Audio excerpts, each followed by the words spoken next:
Oh, yeah. Shit, we're Well, when you We're actually learn to use a computer, you have to start using a computer. live.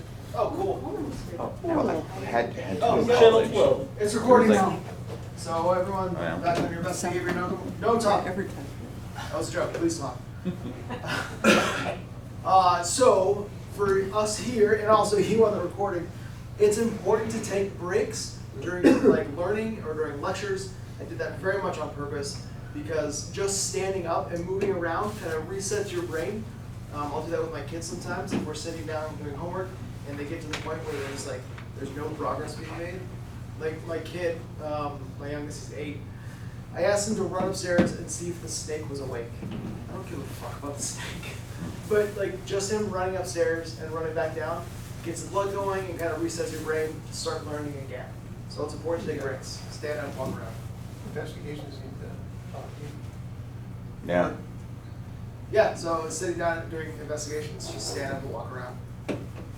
I don't That explains a lot about investigate you guys. Well, you hear that statement, you're like, mm-hmm. So, ACEs, early childhood traumas, let's talk about that. Early trauma, lasting effects. So the Adverse Childhood Experiences study was done by Kaiser in Southern California, I can't remember, 80s, maybe, 70s. So it was done by Kaiser, and what they wanted to find out was the obesity clinic wanted to know why all these patients were obese and what factors contributed to these people being obese. And so what this study found is that these factors, physical abuse, emotional abuse, sexual abuse, physical and emotional neglect, and these household dysfunctions, we have divorce, substance abuse, interpersonal violence, incarcerated relative, big one, mental illness in the family. And then a later study expanded the ACEs into these things, community violence, neighborhood safety, racism, living in foster care, and bullying also contributed to these adverse childhood experiences. The study found that these things led then to obesity. The study also found that these adverse childhood experiences had other negative, not only physical, but also behavioral negative outcomes. It says here, lack of physical activity, smoking, alcoholism, drug use, missed work, obesity, diabetes, depression, suicide attempts, STDs, heart disease, cancer, stroke, COPD, broken bones, as well as suicide attempts, and also higher levels of criminal justice involvement, which may or may not come as a surprise. I watched a documentary about a study that was done in a prison, and of the prisoners, the adults in custody, that were interviewed, like it's super high, like 90, maybe more % of them had an ACE score of like 5 or above, and it's 1 to 7 was the original ACE. So like a lot of adverse childhood experiences, super high scores, people in prison, like not a hard correlation to make between the two. One downside to the original ACE study is that it was done in Southern California on Kaiser patients. So like what can we deduce from that? Probably well off, probably white, they had insurance, and so later studies expanded the pool of people and types of people who were studied, and it found that similar results were correlations could be made despite your socioeconomic status, despite race, kind of across the board. All of these factors can lead to these things. So it's not an if-then, it's not a causation. It's studies have shown that these things may cause these things. Substance abuse and ACEs. So before we go on, this is particularly important for SROs because you interact with kids so much, and then detectives, you interview kids a lot. There's a lot of things that are going on that are going to lead to negative outcomes later in life that we can kind of help in the beginning. So this is why we're learning a little bit about this. All right. Experiencing one or more of the ACEs was associated with the presence of substance use disorder in a large sample of patients seen in federally qualified health centers.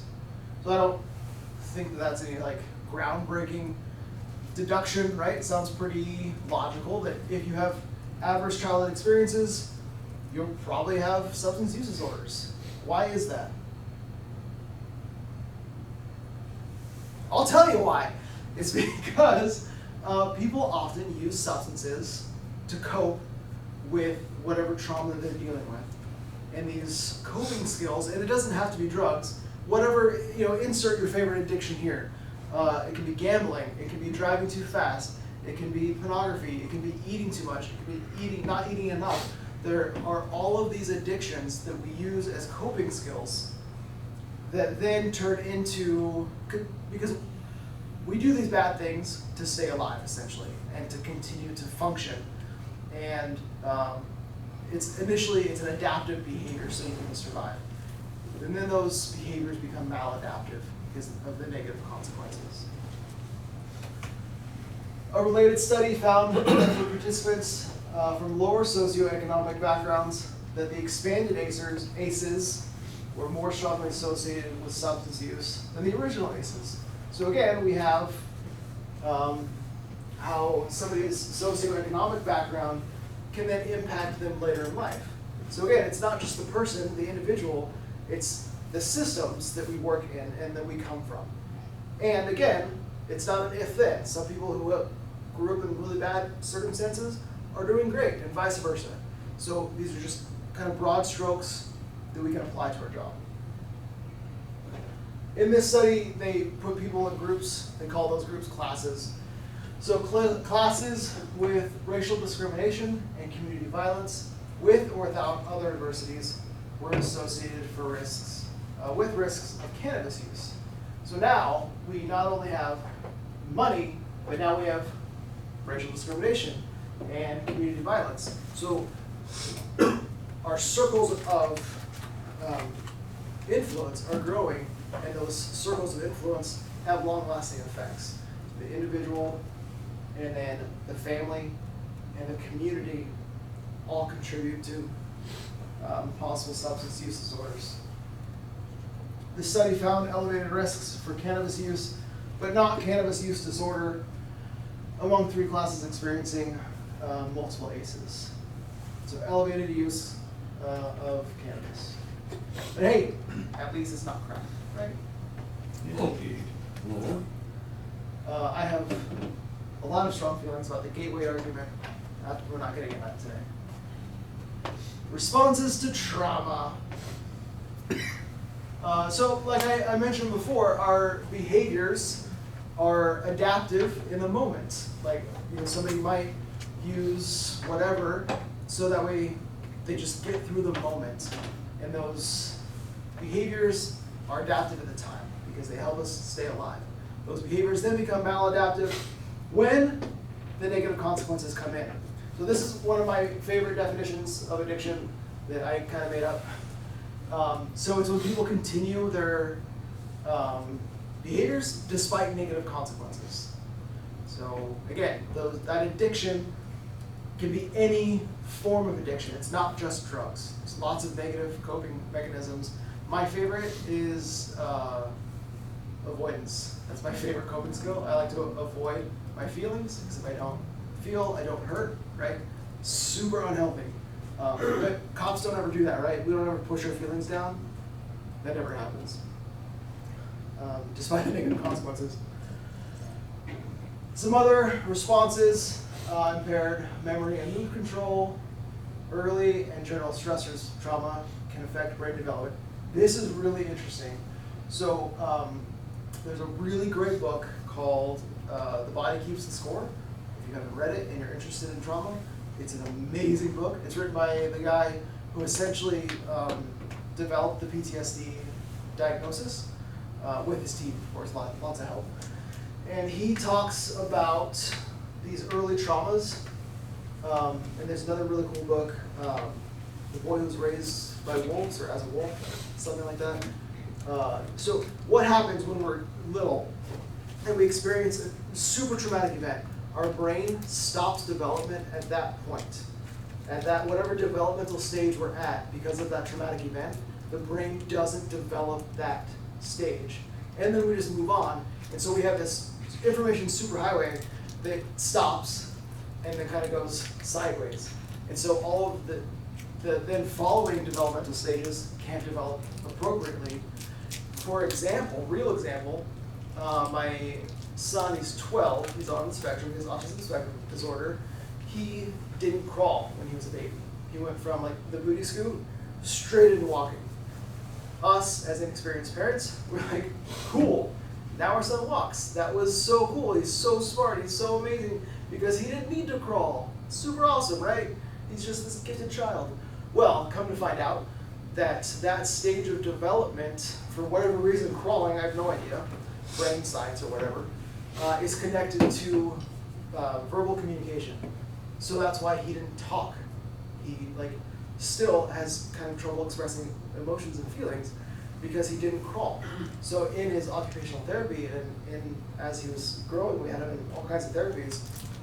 We go back to that stage to develop that skill, and then we can move forward from there. So even relatively functional adults, therapists are going back to that stage of development, working on that stage, and then you can progress from there. So just super interesting stuff. So another response is that often our lizard brain can take over. That doesn't allow our prefrontal cortex to make rational decisions. And our fight, flight, freeze, fawn response comes in. Sometimes I'll ask, like, who knows what the fourth F is? It's not fuck. It's fawn. Does anybody know what fawn means? It's just to kind of go along with it. Like, it's not a freeze response where I shut down completely and don't move. It's more just like a, okay, yeah, I'll keep going, okay, yeah. Again, just so you survive the moment. And this is just a fun picture.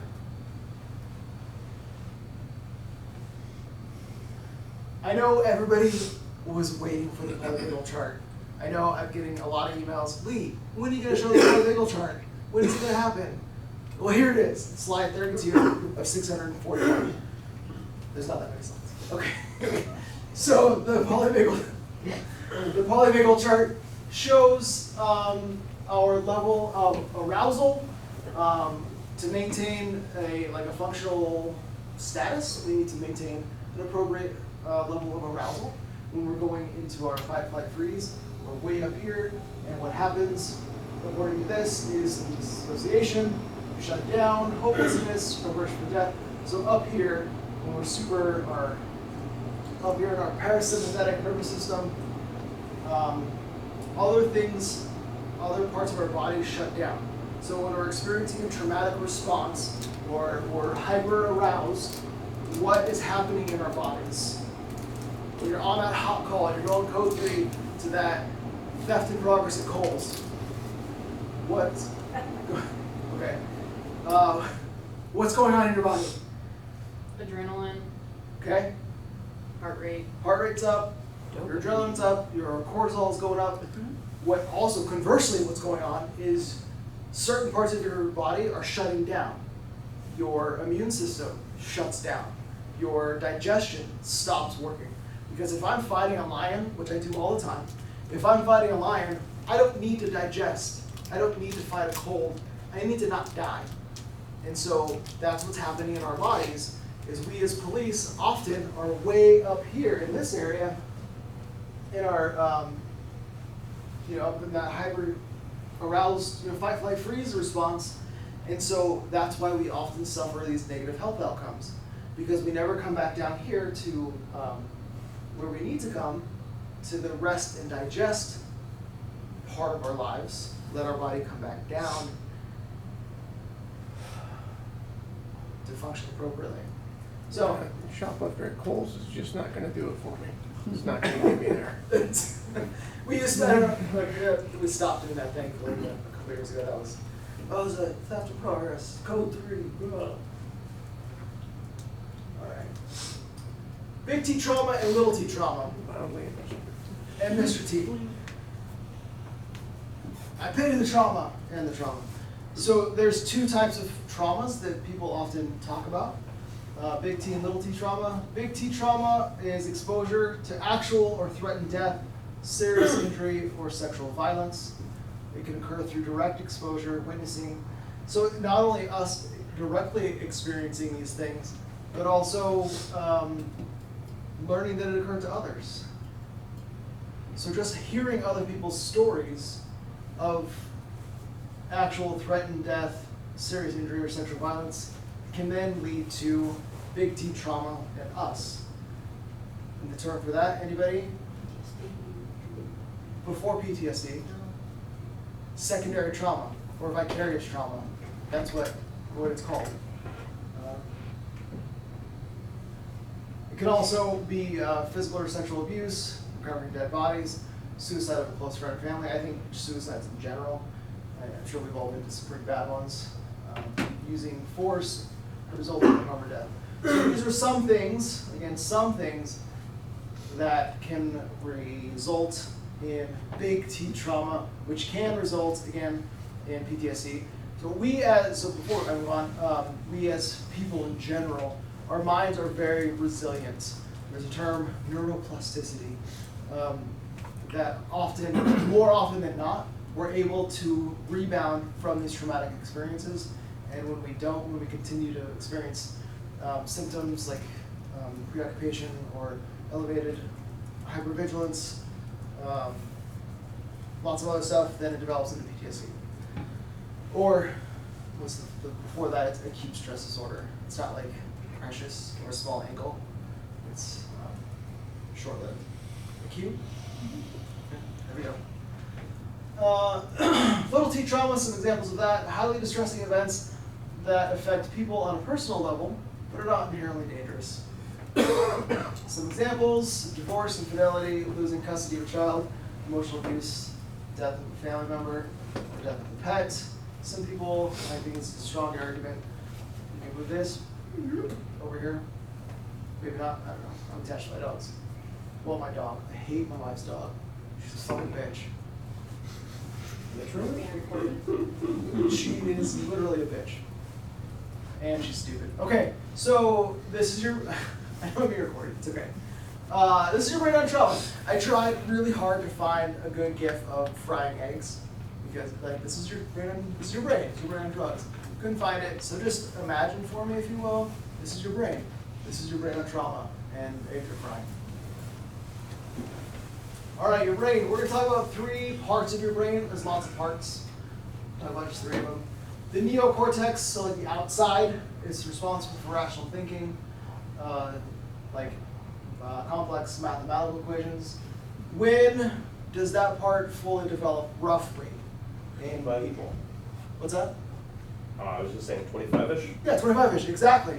So, again, young people, their brain isn't developed, so they're physically incapable of making fully rational decisions. Not that they choose to make bad choices, because their brain isn't able to make rational decisions or forecast consequences. So I have to remember that when my kids are being real dumb. That sometimes they're just not capable of making decisions, and that's part of development. The middle part of the brain is the limbic system, controls emotions. This is what we're going to talk about. The third innermost part of the brain is the amygdala, the reptilian brain, like we talked about before. It's the oldest part of the brain, responsible for 90% of decision making. That's kind of a fun fact. So we're not even conscious for 90% of our decision making. It operates at super fast speeds, often unconsciously, and most don't even realize when the amygdala is at work. So what I see when I see that is decisions. So here's a good example. Last Christmas, I was trying to remember the song. It's not coming to me. It's okay. So last Christmas night, I was working and there was a crash. And in this crash, a truck drove into a power pole. Generally, as we know, power poles win. This time, the truck won. So this power pole was knocked over, and the electrical wires were kind of slunk. And it was on 28th between the motorcycle place and the armory, right? So it's kind of a narrow-ish road. We're out there, we fire, gets the guy out of the truck, which I don't know why they did that, because it was like sitting in the ditch, and so there was the electrical wires, lots of water, and then the truck, very conductive, and they're like, oh, let's go get the guy out of the truck, whatever. So they did their fire thing. We're waiting for PGE to come and shut off the power or do their PGE thing, and so we're just gonna stand there, shoot the shit, and these two wires got a little too close, and they sparked and exploded. And this explosion was so big that there were other officers there. It burned like the back of their neck, the hair on the back of their neck. It was so hot and so big. That's how big this explosion was. And immediately, without thinking, my amygdala kicked in. And a couple things happened before I could make any decisions. First, I looked around. And what I saw was other people running. So my very first reaction was to look, and then my mirror neurons kicked in. I looked, and then I did what other people were doing. So that's one interesting part, is that our mirror neurons want to do what other people are doing. So what we can take from that, maybe, is if we're coming into a situation and somebody's up here, and we come up here, then you're going to feed off of each other's energy, versus somebody's up here, we try and stay down here, they might come down and try and mirror our affect. That's why it's important to stay calm and don't get excited, right? Like Vanport. So one interesting part. So yeah, I looked around, I saw people running, so that's what I did. I turned around and I ran. So I didn't, my lizard brain was gonna die. So I'm running, and one foot catches a rock, the other foot catches a curb, and then my face catches the ground. And so I'm on the ground now. And it wasn't until I was on the ground and like in pain that I realized what happened. My amygdala had made all of those decisions for me before I could like stop and think. And then fire ran over, and like, are you okay? They thought that I got zapped, but I was fine-ish. I mean, I got hit in the head, so can't do much more damage, right? So that's just like a really cool example of your amygdala kicking in, my fight, flight, freeze. I had no control over any of those responses until I was on the ground and bleeding. And then I was like, oh, what happened? So it's just interesting. All those decisions, I had no control. What do you call Ludacris's thought process? Anyone?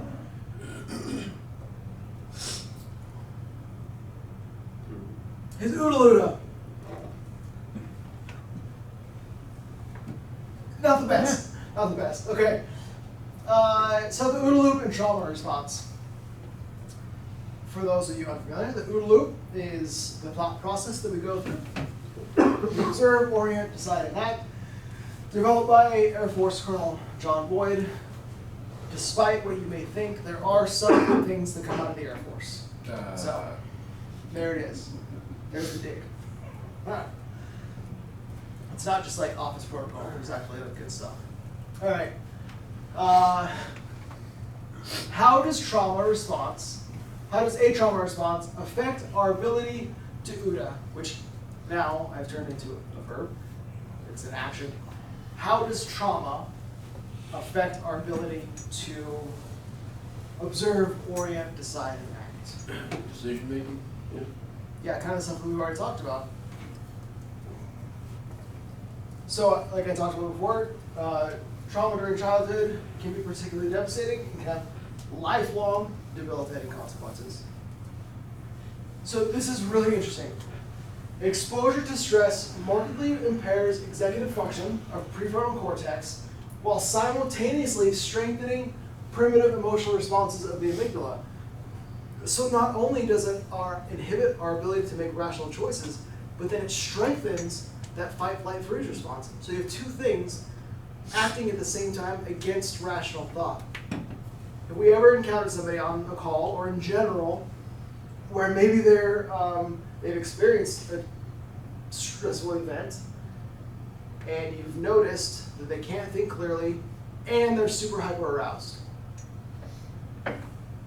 There's two things fighting against each other, and we're there like a car crash, right? We go to a bajillion car crashes, and it's just another day, right? It's a fender bender, not a big deal, but this guy is just like, oh my gosh, I almost died. And I'm like, dude, your bumper is bent. Everything is fine. But to him, like, he's way up here. And so it's impossible, because also when we're in our trauma response, our ability, our prefrontal cortex shuts down, like it says here. And so when we're super hyper aroused and we're super angry, we're yelling at each other, our ability to make rational decisions and have a conversation stops, because that part of the brain is no longer functioning. Our amygdala kicks in. So an example, think of Bruce Banner, who is a world-renowned theoretical physicist, which, speaking of, not only Bruce Banner, well, conversely, Albert Einstein is a real person. Did you guys know that? He was. I always thought he was just a theoretical physicist. Okay. Gotcha. Good. All right, so when Dr. Banner, it's a slow burn sometimes. When Dr. Banner gets angry, he loses all rational thinking and relies entirely on emotion. And this is what's going on in our brain. We go from Dr. Banner to Hulk smash. I know that's happened to me when I get angry. And not just when I get angry, when I experience really any kind of traumatic response. I lose, like I mentioned before, I like to avoid. And so I go from thinking to shutting down. Again, these are things to think about when we're interacting with others and ourselves. Perception is reality. I love and I hate this phrase because it was shoved down my throat in a ringhorn, and it's true. So this is an event that happened, 2 headlines, same event, 2 different headlines. Attorney, officer who shot 3 in Costco was attacked first, in 1 headline. The second one is man killed after alleged argument and attack on off-duty officer in Costco was nonverbal, because it says. So who is right? Which headline is right and which one is wrong? Or which one is more correct versus less correct? I say they're both right, and they're both wrong, because it's based on someone's perception. And because this person thinks this, and this person thinks this, you don't have to be right. The other person doesn't have to be wrong for you to be right. Both can, exist at the same time. Another example of perception is threat cues. So we as officers, this comes out of a really cool study, I think it's really cool, that in this study, police rated hands in pockets as the 3rd most threatening, while non-police individuals rated the same cue as 8th most threatening. The first 2 are like taking a fighting stance and fighting, I don't remember, but like overtly aggressive. And so 3rd, hands in pockets. To the general public, that means maybe that guy's hands are cold. But to me, it means get your hands out of your fucking pockets. Because of our training and experience, right? Because of the things that we've been trained to look for, because of our exposure to violence, because of our exposure to weapons. It's perception. The exact same stimulus means completely different things to different people. So again, when interacting with people, maybe they're coming from a completely different perspective. What do you guys see here? What's this picture? Two faces. 2 faces look at each other. Or an apple. Or what? An apple being eaten. An apple being eaten. Somebody said chalice. I'm not classy enough to call that a chalice. It's a Voss.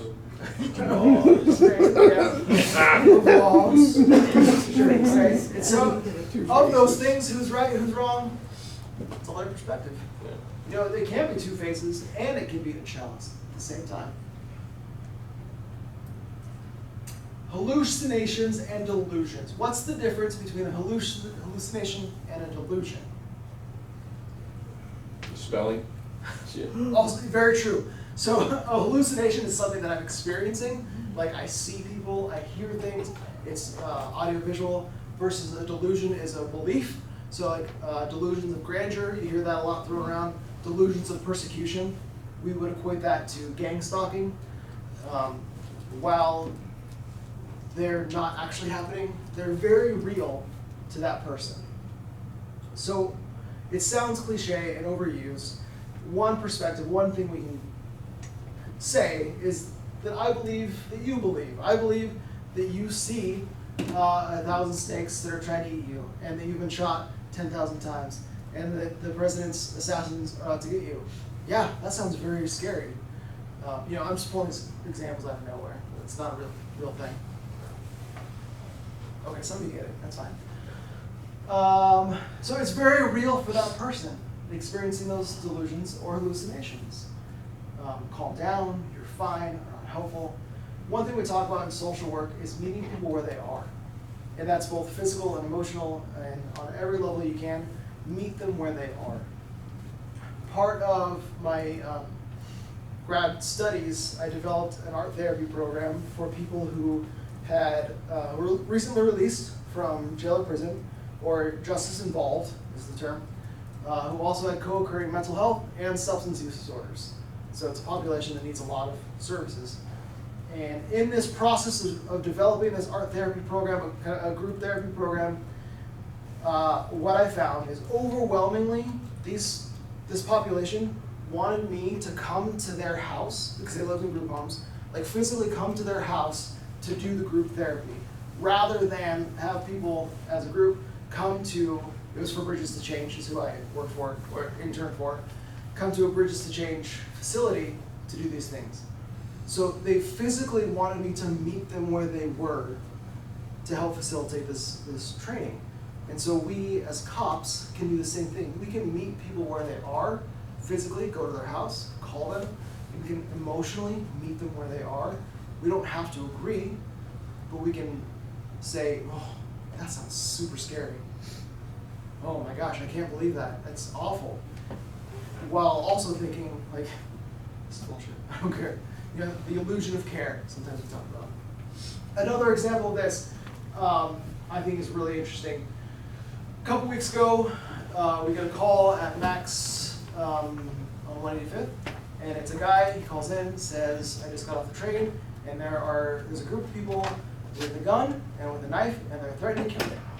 And so we turn on our bears and cherries, we fly down, and by the time we contact him, he was probably half a mile away. And this guy had sprinted up 185th because he was so scared that these people are going to kill him. So we get there, I'm talking to him, we're interviewing, what do they look like, what were they wearing, what was the gun, how are they acting, where are they now, just basic interview questions. And as the interview progressed, I started to pick up on maybe this didn't actually happen. And so I asked him, has this happened before? Yeah, it has. Oh, when did it happen? It happened in LA, it happened here, it happened here. And so I realized that this was a hallucination. So all of that being said, he was so scared that he sprinted a half mile, a mile on 185th. We know that was fake. It wasn't real. It was very real to him. So acknowledging that, people want to be validated. People want to hear, they want to know that their feelings are valid. And that's something we can do. PTSD versus PTSI. So PTSD is post-traumatic stress disorder. PTSI is post-traumatic stress injury. The argument between those two terms, or I'll say argument, is a disorder is something that you can never recover from. So once you have that diagnosis, I forever have a disorder. I can never recover. Versus an injury, you sprain an ankle, you can recover from an injury. So that's the difference between the two. More of a post-traumatic growth mindset versus I forever am broken. The reason, so another side note, the reason that disorder is so important is because in order to receive therapy or to receive treatment, you need a diagnosis out of the DSM-5. DSM-5-TR is the most recent version. A diagnosis and then a treatment plan. So that's why you need that designation of a disorder to receive treatment. Aside from that, you can absolutely recover. It is an injury that you can recover from. All right, so when people are experiencing a PTSD or PTSI episode, essentially what's happening in their brain is having a hard time differentiating between what happened in the past and what is happening right now. I'm not being attacked, but I think I am. I'm in that state. My mind is having my body's having those physical reactions because I'm currently experiencing this event, when in actuality, it's something that happened, not that happened. It's happening. And so, again, just acknowledging those feelings and validating those feelings and try to use grounding techniques to bring people from there to the here and now. If you or anyone who you know has PTSD or is experiencing these symptoms, an amazing therapy treatment is EMDR, eye rapid reprocessing something, I don't know. It's super cool. What it does, so when our brain normally functions, we record, you know this, we record the kind of like a video camera. When we experience a traumatic event, it goes from a video camera to like a still shot. And so what our brain does after this traumatic event is it takes all these stills of this event and stores them all over the brain, shotgun style, all over the place. And our brain will bring back one memory out of context, and then that'll bring us up. And what EMDR does is it allows your brain to bring all of those memories up to the surface, organize them correctly in the correct order, and then store them appropriately so you can differentiate between happened and happening. Super interesting. The brain is wild. Another important part of this, not only PTSI, PTSD, but just in general, is understanding you don't understand. I don't understand what it feels like to be in active recovery. I've never experienced it. I don't know. So just acknowledging that fact. I don't know what you're experiencing, and I'm here to help. And it sounds awful. A little discussion, it's gonna go really great. Before we do the group discussion, I just would like to acknowledge this picture I have down here because I love it. That is Mike Wazowski in the middle. And two people who are in some kind of argument. So trauma can affect not just the people, but the little ones around us. So, all that being said, tell you what, can we pause the recording for this section? I'll put before we pause it, I'll put up all the questions. So, people in the recording, you can read my questions and think about them, and then so we'll turn it off for just a moment.